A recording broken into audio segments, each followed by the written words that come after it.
While growing up, I often had opportunities to stay home alone. My parents were sometimes forced to travel overseas because their parents were ill, and my much older siblings wouldn't get off work until at least an hour or two after I finished school. I was used to being home alone and actually enjoyed it. One Saturday when I was 12, my parents had to go to a funeral for an old friend in the next city. My brother had already moved out by then, and my sister was nowhere to be found, so my parents decided to leave me home alone for the entire day. I was so excited. Being home alone for a whole day meant I could blast music and spend as much time as I wanted on the computer. When my brother moved out, we converted his bedroom, the last one at the end of the hallway, into an office, and that's where my computer was. We still had dial-up internet at the time, so my parents added an extra phone line in the house so I'd stop tying up theirs. I ran into the office to use what I called my personal phone line to call my friend, who lived a few streets over, to see if she wanted to hang out. She was upset, telling me she was having boyfriend problems and needed someone to talk to, so she said she'd be right over. I thought to myself, girl talk means we need a good treat, and ran out of the office to check what we had in the kitchen. That's when I saw her. A pale woman dressed all in black with her hair in a bun was standing at the corner. Her head tilted as I ran by. I couldn't really see her eyes, but for some reason I remember thinking she was smiling. I froze, chills running through me, but ignored it, thinking I was just paranoid from being alone all day. I hurried downstairs. I couldn't believe my imagination was playing tricks on me like that. I called my friend to see if she had left yet, and when no one answered the phone at her house, I figured she was already on her way. Something still didn't feel right, so I put on my jacket and went out to the driveway to wait for her. When she arrived, she asked what I was doing outside. I said, "Something weird just happened, but I'll tell you over white hot chocolate." We went inside, took off our coats, and drank hot chocolate in the kitchen, while she told me about her boyfriend problems. Since both her boyfriend and I had webcams and we knew he had friends over, we went upstairs to the office to call him and see if he and his friends wanted to web chat. While she was on the phone with him, I was talking to his friend on the computer and setting up my webcam. Then my friend suddenly turned around and looked out into the hallway. She told her boyfriend she'd call him back, then looked at me, wide-eyed and pale, and whispered, "There's a woman in your hallway wearing a black dress." I froze. I got up from my chair and shut the door without even looking. Frantically, I tried to remember if I had told her why I was outside when she first arrived. "Didn't I mention that when you got here?" I asked. "No," she replied. "How was her hair?" I asked. "In a bun," she whispered. We both freaked out, opened the door, made sure the coast was clear, and bolted downstairs. I called my parents and told them I was going to my friend's house, but they insisted I stay put since they were only a few minutes away. When they got home, I told them what happened, but they didn't believe me. For the next few days, I kept thinking I saw her. I wasn't sure if it was just my imagination or if she was really there. Weird things kept happening too, like the calendar in my room being flipped upside down when I came home from school, or things going missing. Eventually, the strange occurrences stopped, but a couple of months later, we adopted a 2-year-old cat. From the moment she came home until now, she has 3 or 4 random corners of the house that she constantly meows at. Every once in a while, after meowing at a particular spot, she shrieks and bolts away as fast as she can. One of those spots is in my bedroom. Even now, years later, my cat still refuses to step foot in that bedroom. Sometimes late at night, I'll catch him staring down the hallway, ears flat, eyes wide, like he sees something I can't. And every time I wonder if she's still there, waiting.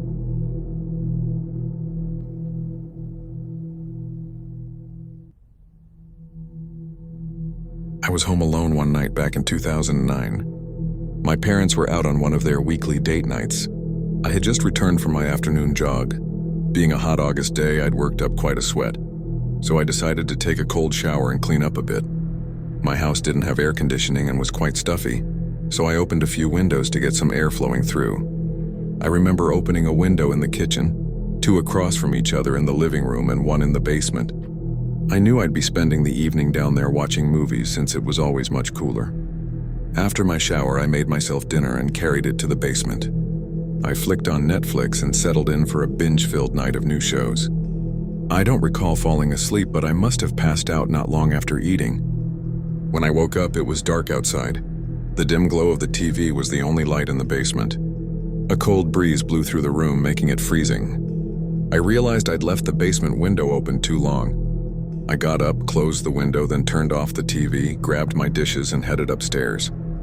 The house was still dark, meaning my parents weren't home yet. I put the dishes in the dishwasher and closed the window above the sink. Just as I was about to head upstairs to bed, I remembered the living room windows were still open. I went to close the one by the TV first, then the one near the front porch. That's when I noticed my mom's vase with fake flowers knocked onto the floor. The flowers sprawled out everywhere. I didn't think much of it, maybe the breeze had tipped it over. As I picked up the flowers, I heard a faint squeak, like a door handle twisting. I froze. A moment later, the floor above me creaked. My stomach dropped. Slowly, I stood up and looked out the front window, praying my parents' car was in the driveway. It wasn't. My heart sank. I quietly set the vase back on the table and crept toward the stairs. As I approached, another 2 floorboards creaked upstairs. I stopped dead, listening. Nothing. My mind raced. Should I turn on the lights and let whoever it was know I was coming? Should I bolt out the door? Should I call my parents? Or should I just go upstairs and face it? I decided to keep my phone silent and retreat to the kitchen, staying close to the back door. I texted my dad. He said it's an old house just settling after a hot day. I mentioned the door handle noise, but he shrugged it off as the wind from an open window knocking a door against the frame. His explanation calmed me, though I wasn't fully convinced. I grabbed some water and cautiously went upstairs. At the top, I noticed every door was wide open except mine. My parents' room, the spare bedroom, and the den all gaped open, but my door was just barely cracked, as if the breeze had pushed it. Relieved, I told myself Dad was right. I switched on my bedroom light, looked around, then set my water on the nightstand and went to the bathroom to get ready for bed. Later, I lay in bed watching reruns of Seinfeld on my laptop when I heard something. Slow, deliberate scraping coming from my closet door. I flicked on my lamp. The closet door was cracked slightly open. I was sure it had been shut. My pulse quickened. Before I could rationalize, I heard the most chilling, quiet, sinister laugh I've ever heard in my life. No movie could ever replicate that sound. Suddenly, the closet door burst open. Someone was standing inside, half hidden by my hanging clothes. A woman, the sickliest, dirtiest woman I had ever seen. Her feet were bare, blackened with dirt. Her skin was ghostly pale, covered in cuts and dried blood. She wore what might once have been a white nightgown, now filthy and stained. Her sunken, veiny face resembled a decaying skeleton, the rest hidden behind my clothes. In a raspy whisper, she asked, "Have you seen my baby?" That was enough for me to grab my phone and run. As I bolted for the door, she shrieked, "Give me back my baby!" Hangers clattered violently behind me. I sprinted into the upstairs bathroom and locked the door. Almost immediately, she crashed into it, pounding and screaming like a possessed demon. I called 911. The operator assured me help was on the way.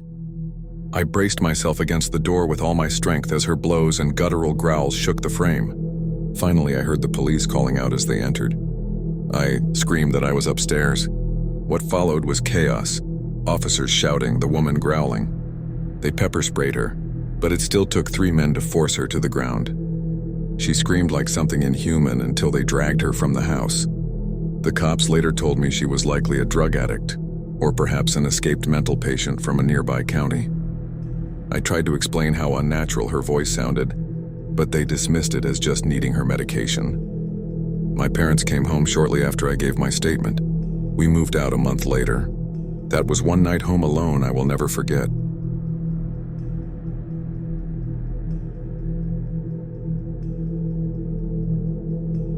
It was the middle of summer, and my parents had left for the weekend to go to our house in Cape Cod. It's about a 2-hour drive away, so it wasn't a big deal for them to leave me alone for a few days. My mom had left me some pulled pork and pasta to heat up whenever I got hungry, and even gave me a little cash in case I wanted to order pizza. Everything seemed perfect. The first night I stayed up until 3 in the morning playing Xbox, so I woke up really late the next day. When I finally checked my phone, it was a little past 1. I had plans to play street hockey with my friends at 3, so I dragged myself out of bed and stumbled into the shower. I take really long showers, so when my parents are gone, I go overboard. I was in there for about 45 minutes, scrolling through Reddit and Twitter, when I heard my front door open. The bathroom is directly up the stairs from the back door, and the thing is pretty loud when it opens and closes. I immediately froze. I was supposed to be alone. I waited for about 2 minutes, ears straining, trying to catch any other sound, nothing. I figured maybe it was the wind or maybe my parents had come home early. So I turned off the shower, wrapped a towel around myself, and slowly walked down the stairs to check.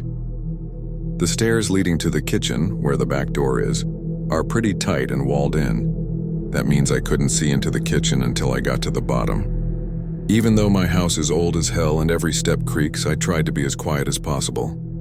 I probably took 45 seconds to go down all 12 stairs. By the time I got to the second to last step, just before I could peek around the corner, I paused to compose myself.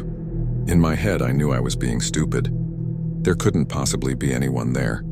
If there were burglars, I would have heard something else by now, and they'd have no reason to still be standing in the kitchen. I mentally chastised myself, even chuckled a little for being such a wuss, then walked normally down the last 2 steps and turned the corner into the kitchen.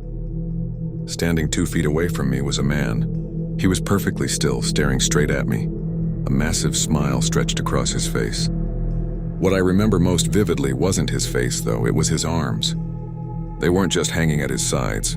He held them in the strangest, most unnatural way I've ever seen. They were in the general spot where arms usually rest, but rotated almost completely backward and lifted slightly behind him. It was the most demonic, abnormal posture I've ever seen. I swear I almost had a heart attack right there. Looking back, I realized just how creepy it was, but in the moment, I stepped forward and punched him as hard as I could in the jaw.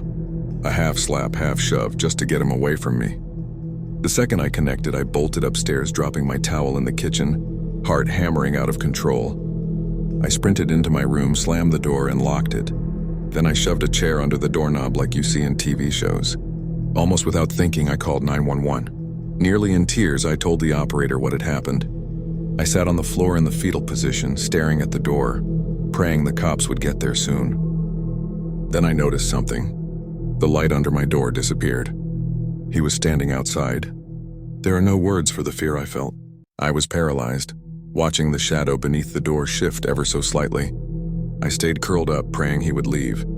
It felt like an hour. All the while, the 911 operator kept asking, "Hello? Sir, are you still there?" But I couldn't move. I didn't want to make a sound, and even if I did, I don't think I could have forced my arms to move. Eventually, the light came back. I heard the faintest footsteps creaking slowly down the hall, then silence.